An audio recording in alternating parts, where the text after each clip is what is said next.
We're making a game called Gladiator, a Souls-like where we make boss fighting a competitive multiplayer objective. So basically, multiple teams will all be competing on the same map for the same boss kill. We think this will be really fun.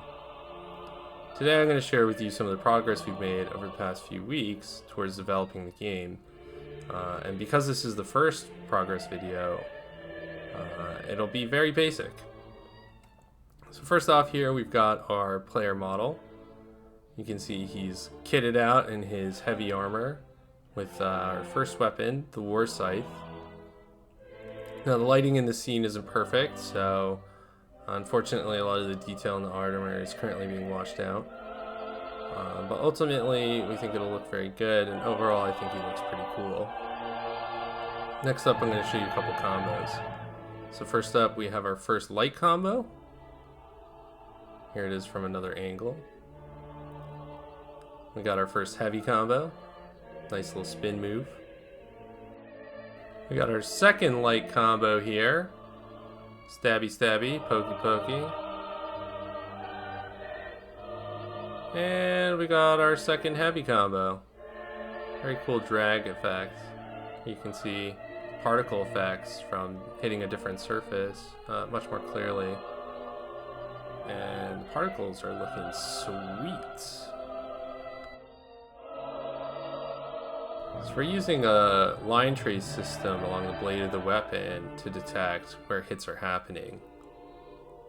So you can see it follows the arc of the weapon pretty closely. However, there are some frame rate dependencies with this method.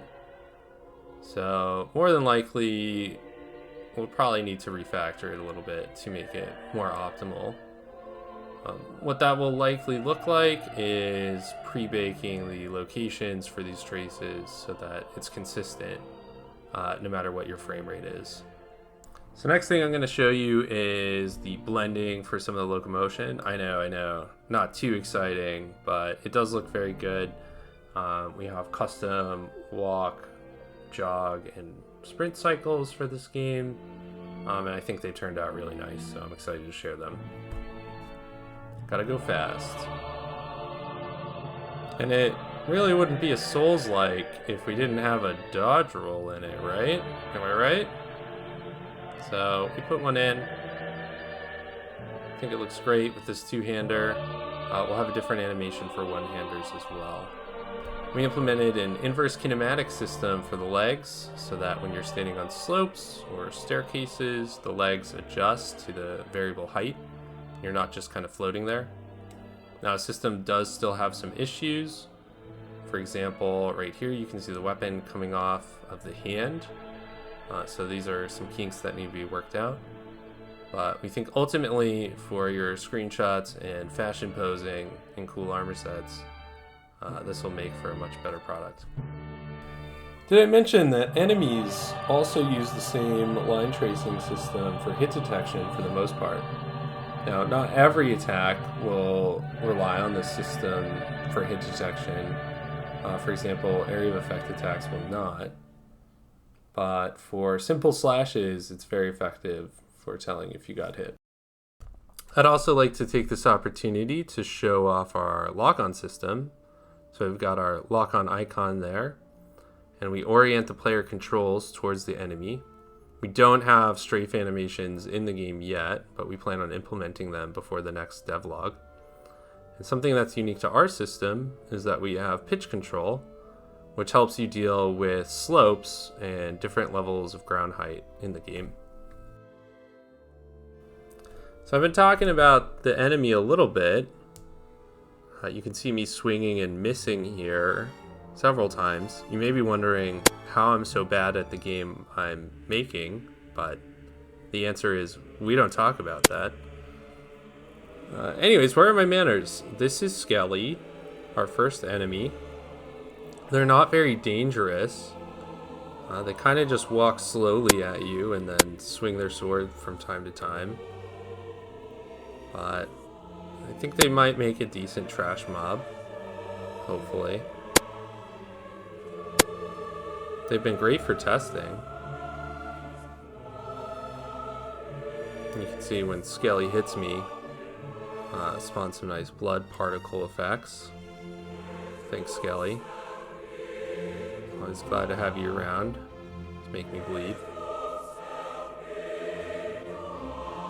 Maybe Skelly's gonna be more dangerous in a pack. Let's see.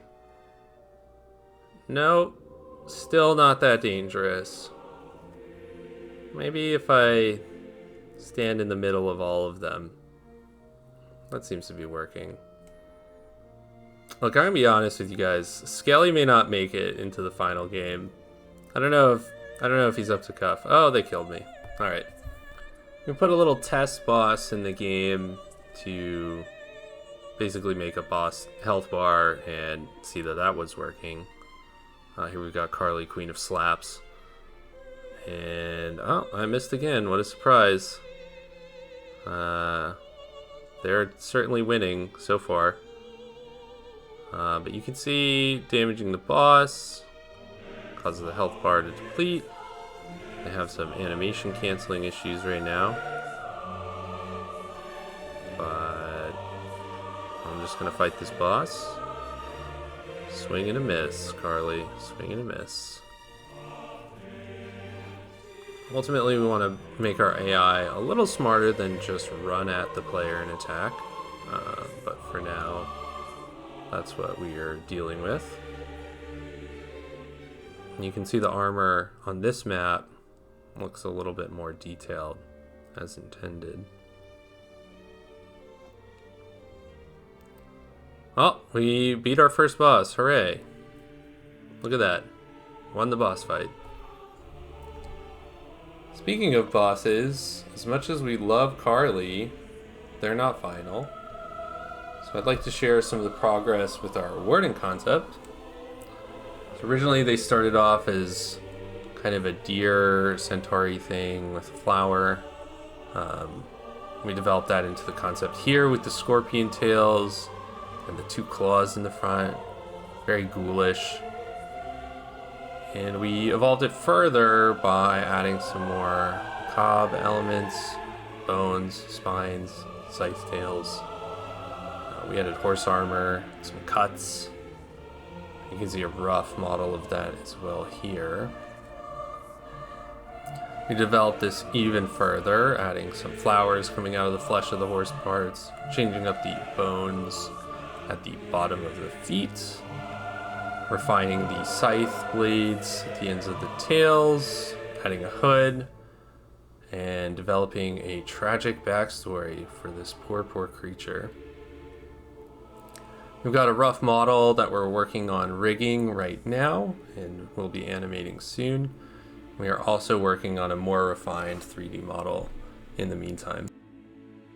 We also started blocking off the arena concept for the warden.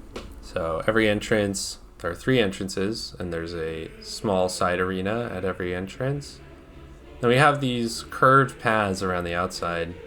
And the goal is to have the warden gallop along these paths and catch approaching teams unawares if she's been engaged already. You can see the main boss arena here. We think this will be a good size and allow for a fun boss fight in beautiful purple. And we're also going to have some vantage towers in the arena so that one player on a team can keep watch and let the rest of their team know if other players are approaching to pull off the boss and come help defend. So like most things, this is an iterative process. We started something like this. That's what you saw in the blockout. Ultimately, we're going to transition to something like this. This is the next step. And the last thing I'll leave you with is just a close-up of some of the detail on the War Scythe weapon. I think it looks just incredible and very cool. So I hope you enjoy it as much as I do. If you made it this far, thanks for watching and listening to my monotone droll on for so long. If you want to support us or follow along with the project, you can check out our social media links below. I encourage you to join the Discord because we do actually poll our Discord and engage with our community pretty heavily. asking their advice on what we should include in the game, what features they like, etc., etc. So if you want to co-create Gladiator with us, join us on Discord. And thanks so much for watching.